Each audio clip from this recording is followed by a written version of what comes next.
National Geographic's newest miniseries is part documentary, part science fiction. Mars interviews people working on making travel to the red planet a reality. It also has a fictional account of the first manned mission to Mars in the not-too-distant future. Here's a sneak peek of a new episode airing tonight.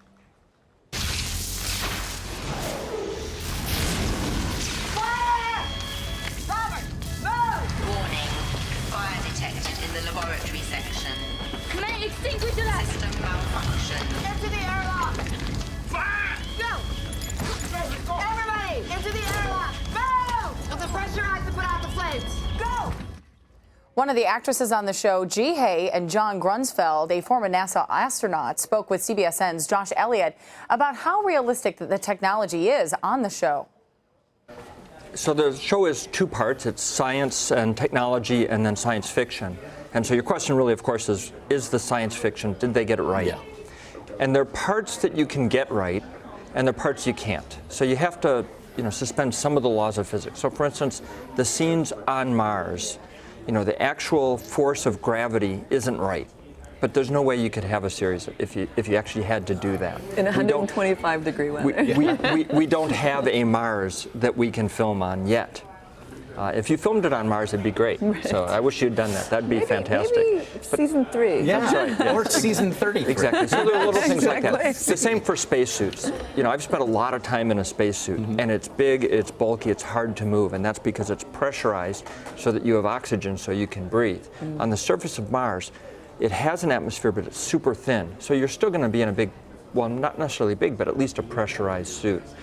But it would be uncomfortable as a viewer to see people trying to maneuver. It looks not like a human being, and it would be very difficult to film as well. So you have to suspend a few things. But overall, I think Nat Geo and the team did a really great job on what Mars looks like, some of the difficulties. After all, in the end, the series Mars is a human story. It's about humans going to Mars.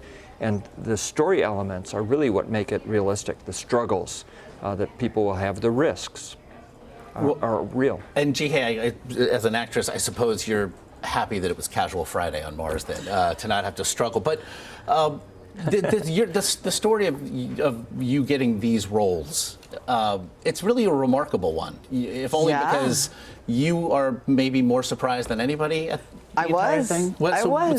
So share, please. Well, I was working on my next album,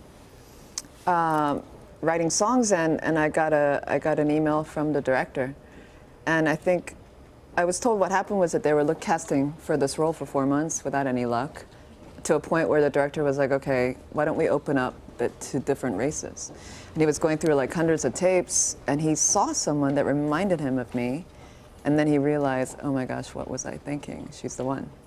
And so he emailed me, and I went through the auditioning process, and I really honestly didn't think I was going to get it, because it's not like a movie. It's 6 episodes in 2 months. Yeah. It's a lot of material. A lot. And you had to get them both. I mean, you had to. It wasn't getting a part, right? I didn't sleep was getting for both. 2 months. Yeah. Actually, it's kind of like becoming an astronaut. Yeah, exactly. You never really think you're ever going to become an astronaut, and you apply, and thousands of people apply. And then one day you get a call and it says, John, we'd like you to come to Houston. It's like, wow, I never thought I'd get that. So if we think in terms of years, John, the show's set in 2033. The president just wrote an op-ed about the idea that it would be realistic to send people to Mars in the 2030s. So if nothing else, this is squarely on time. How realistic a goal, based on what we know, is that? So you need to have great goals. And going to Mars with humans is one of those high performance challenges. Yeah. The key is to actually set that goal and say we're going to do it. I really believe if we said we want to send humans at least to orbit Mars in the early 2030s, leaving in 2033, I think we could do it. I think that's a very realistic goal with the budgets we have, with the technology we have. But we have to be really determined. We can't be wishy-washy at all about it. There can be no ambiguity. That would have to be really a dedicated path.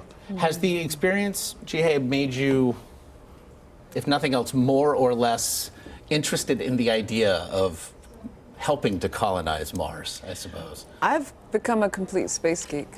I am fascinated. And you know, one of the things that I discovered through the research and through this project is how much dedication and sacrifice astronauts really have to go through to do what they do. And I'm really, like, deeply moved by the dedication and the work they put into doing this.